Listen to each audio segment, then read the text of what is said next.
Thokozani makhosi amakhulu. Thokozani-ke ngani zakwethu, thokozani iy'ngane zedlozi. Okhulumayo-ke umkhulu uMakhosi. Eh umfana walena nje kwaNtuli ozalwa uMamthethwa.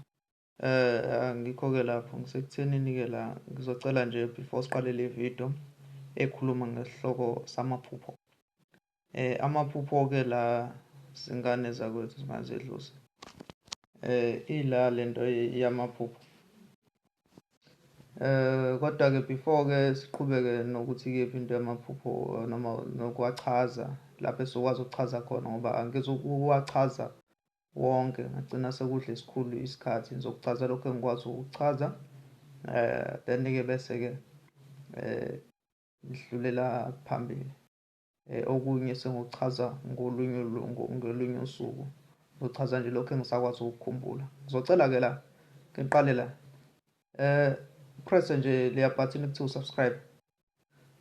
Subscribe uma ngabe usithanda futhi isihloko uma usuphakathi nayo i-video ubheka ukuthi cha khona Nkosi yami khona okuzuzile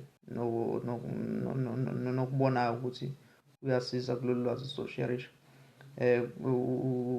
Upress nje leya button ekuthiwa like lapha uzoyibona nawe then bese uyasharisha-ke i-video isharishe nakwabanye phela idlulisele olunye ulwazi kwabanye abantu abangenalo lolu lwazi obona nathi ngabasiza. Amen-ke. Lana-ke eke sekuchazela amaphupho ikakhulukazi ukuthi yena abantu engazi ukuthi basuke abantu bemoya. Ngoba nami ngumuntu kamoya noma basuke behlushwa ukuthi abaqonde ukuthi iphupho likhuluma lithini. Mina-ke iphupho angilihlaziyi kakhulukazi ngolwazi unless uma kuthiwa vele ulwazi engisuke sengivele ngazi ukuthi lokhu kusuke kusho ukuthini. Kodwa ave kubalulekile ukuthi ephusheni noma iphupho osuke ulibonile ekulaleni kwakho ngoba phela ukuphupha usuke ubona into ekulaleni kwakho noma usuke uboniswa ulele uboniswa isehlakalo esithizeni. Kwesinye isikhathi-ke siyaye singaveli-ke kahle lingaveli kahle vele ngenye indlela vele nje ngendlela yalo. Kodwa-ke ngikho-ke lapho sekuthenini amaphupho kwesinye isikhathi ayaye engacaci. Amanye kwabanye uthola ukuthi liyacaca nje libe kobala kodwa ngenxa yokuthi omunye umuntu uyaye ebe nokusaba nokuzingabaza yena ukuthi le nto ayibonile isuke ingesiyo noma mhlasimbe azeye namandla asuke ephiwe uyaye abe sebuza komunye umuntu. Omunye uthola ukuthi ubuza nento esuke ivele obvious. Angikho-ke lapho kodwa ngisekuthenini-ke la chaza ekuthenini la uma uphupha. Ngizoqala nje ngephupho lokusuka uphupha izinto ey'fana nesuke zifana ney'nkomo. Imvamisa abantu baphupha iy'nkomo ezibomvu, ezimnyama nezimhlophe. La kulezi nkomo lezo osuke uy'phupha. Isikhathi esiningi kuya kube izinkomo kusuke kube izinkomo ey'suke kungezedlozi. So yichaza nje idlozi thizeni omunye usuke nohlobo oluthize lemoya esuke kuye noma usuke kukhona umuntu osuke efikile kwesinye isikhathi esuke ezokuxoxela indaba ethize ngoba kwesinye isikhathi uyalibona kwesinye isikhathi uma liqhamukile iphupho elinjalo kanjalo lifike livele maqedane bese kuhlala indaba kuwena uthola ukuthi uzothi uyabona inkomo usayiboni mhlasimbe sekukhona okunye osekwenzekalayo sokukhona esinye isiwombe esesivela kuwe. Okanye kwesinye isikhathi zihubhe nje zikuhadulise. Kusuke kukhona into eselizama ukuthusa nokutshengisa lona idlozi lakho lapho. Kodwa kahle kahle kusuke kuyinkomba yokuthi umuntu onemoya ethize edinga ukulungiswa. Uma ingakulungiswa-ke mhlasimbe kuyawufanele ulalele uzizwe nawe ngoba ave kubalulekile uma uphupha ukulalele uzwe ukuthi cha ngithe uma ngilele ngiphupha noma ngibone isibonakaliso esithize ephusheni ekulaleni kwami ngase ngizizwe ekuvukeni kwami ngizizwe nginjani. Yabona lokho ave kubaluleke kakhulu ngoba kungukhiye osuke uyi-meaning noma usuke okuyiyona nto esuke kade ishiwo yiphupho kuwena empilweni yakho.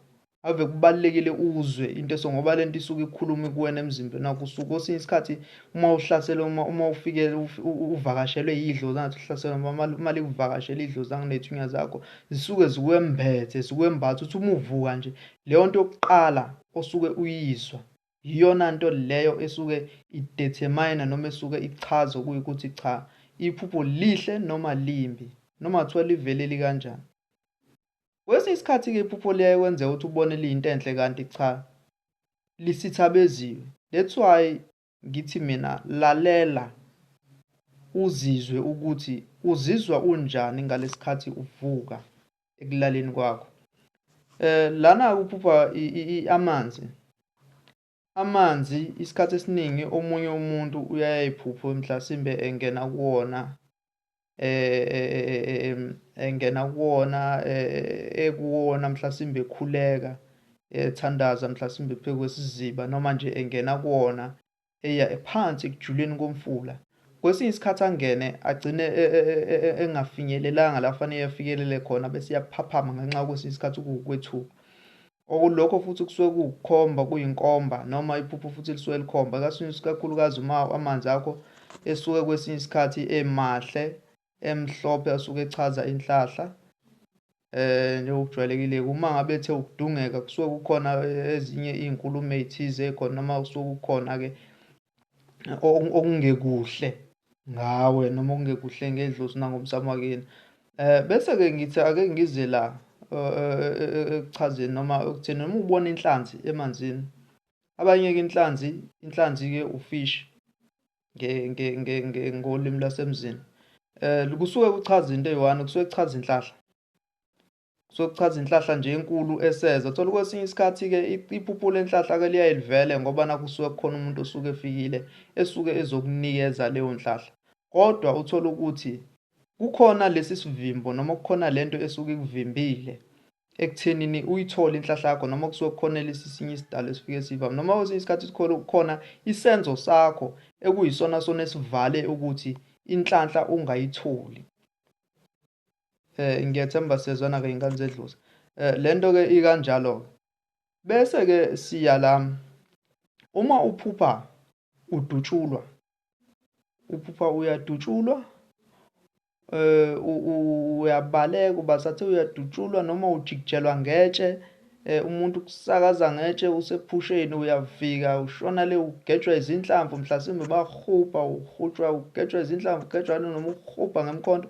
Okwazi leyo nto iminingi yaleyo nto kusuke kubanga ukuthi kukhona isikhathi esiningi kusuke kukhona umuntu osuke egadla ngosimo sane somuthi noma ukwesinye isikhathi usuke esakulungiselela kudipenda ukuthi idlozi lakho lisheshe kangakanani ukuthi licacise ekuthenini hayi into ethize ake simbonise kuqala.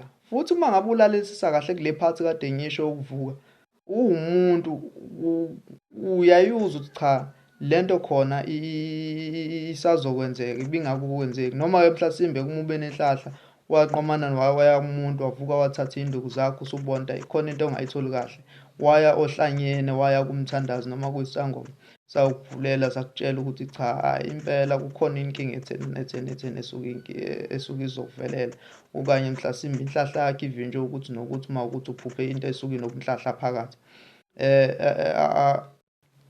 Ake ngibambeke la kodwa-ke engicabanga ukuthi okunye nokuningi uma nisafisa ukuthi sike sikhulume ngakho ngiyoke nginichazele okunye engizothanda ukuthi ake sikhulume ngakho.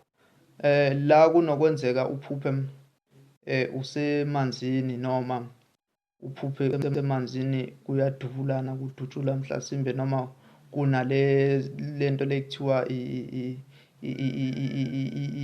amabhanoyi ombayimbayi zonke lezo zinto ezinkulu zamasosha unombutho amabutho athize.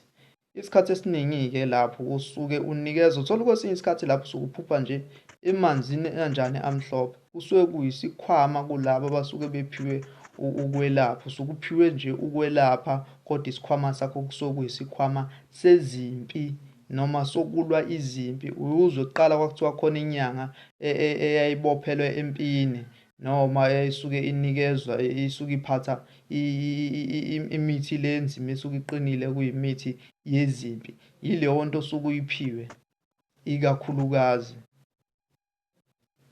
Angeke ngize ngigxile kakhulu ukuthi nakhona kusuke ukuthi kusuke ku-1 no 2 no 3 ngelinye ilanga, kodwa-ke soke sixoxe nangalokho futhi. Kuya ngani kodwa ukuthi-ke niyakhomenta yini nibuze ukuthi okay-ke into ewukuthi la Makhosi, Mkhulu Makhosi uke wakhuluma ngento ewukuthi nokuthi wase uthi ake sibuze.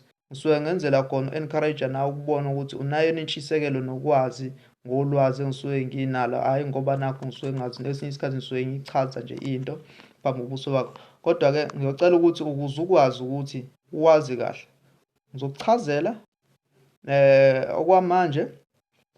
Khomenta lapha ubuze. Don't forget nje ukuthi usubscribe on my YouTube channel, kakhulukazi wena oqalayo ukumbona uMakhosi. uMakhosi-ke njengoba echaza kanjena, akaqalanga nje wavana waba uMakhosi. Ekuthandazeni nje umuntu ongenayo ogxila athi shi, ongasilo futhi ivukane lokho. Ngizokutshengisa njengoba ngake ngasho ngesinye isikhathi ukuthi ngisazoke ngihambe ngiyorekhoda laphana abaphathi bami ukuyibona abangiphethe enkonzweni, uzokwazi cha nangu ngempela umkhulu wayo uwumuntu impela naye owaziwayo empilweni. Ngiye ngiyofika ngisho nakumuntu owangithwasisayo ngoba uyena umuntu engaziyo ukuthi cha, uyobika ebalazweni nawe ubone ukuthi hhayi cha, umkhulu ngempela umuntu owaziwayo. Sengisho abantu abakude, angisho abantu abangaziyo abala endaweni, abangaziyo la koNdwedwe koThekwini kuphi kuphi, kuze kuyofikela kuphi kude la abangaziyo.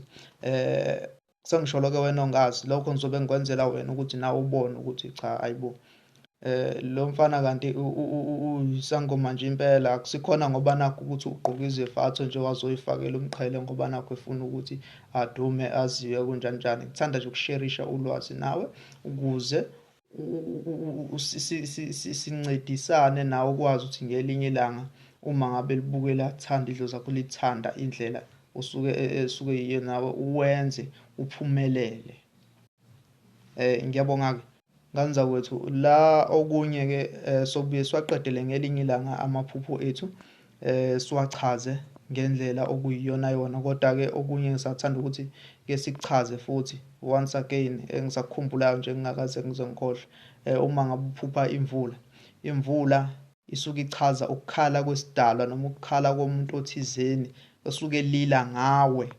Wena kusuke kukhona ukona osuke uyikho, noma kukhona into esuke idlozi lingayithandi kuwena, noma iy'thunywa zakho esuke lingayithandi usuke uyenze, esuke izovimba, esuke ithanda. Mhlasimbe kwesinye isikhathi kwenzeka ukuthi uthe uthi wasuxabana nomzali waphatheka kabi bese uyaphupha usuke unenhlahla futhi uma ukuthi usuke utshengiswa iphupho njengalelo. Sokuthi kwesinye isikhathi kunokulila isidalwa esithizeni nje esilila ngoba nakho kukhona into esisuke sithanda ukuthi usondeze kuyona ebukhanyeni, hhayi ngoba nakho sokuthi usuyozuza usenzele umsebenzi ukuze isidalwa sikulethele inhlahla, sikulethele inhlahla okanye sikunikeze okuthize. Ubungathi nje mhlasimbe kulokho kusuke kuphunyiwe lapha, kuphumile mhlasimbe kumprofiti ekuprofitha lapha esontweni enkonzweni, noma lokho kuwasho ukuthi awuhambe ulayithe isibane usilayithele umuntu othize, noma ake wenze into ethize umlayithele nje umuntu. Akudinga usuyozumise iy'nkukhu wenze ukumisa nje lokhu ukwenza egameni lakhe bese uyaphahla uyaqina. Uyikhulume leyo nto isuke ekujuleni kwenhliziyo yakho, ave kuwukhiye ukukhulula inhliziyo yakho uma ngabe wenza into. Yonke into inhliziyo iyadala konke bese kuba-ke impumelelo. Ngiyethemba-ke kodwa-ke niyangizwa ingane zakwethu. Ngizocela-ke kodwa uPhumalo othanda ukuthi siqhubeke nale topic, ubuza nje anobe senisho-ke ingane zakwethu. Amen. Makhosi.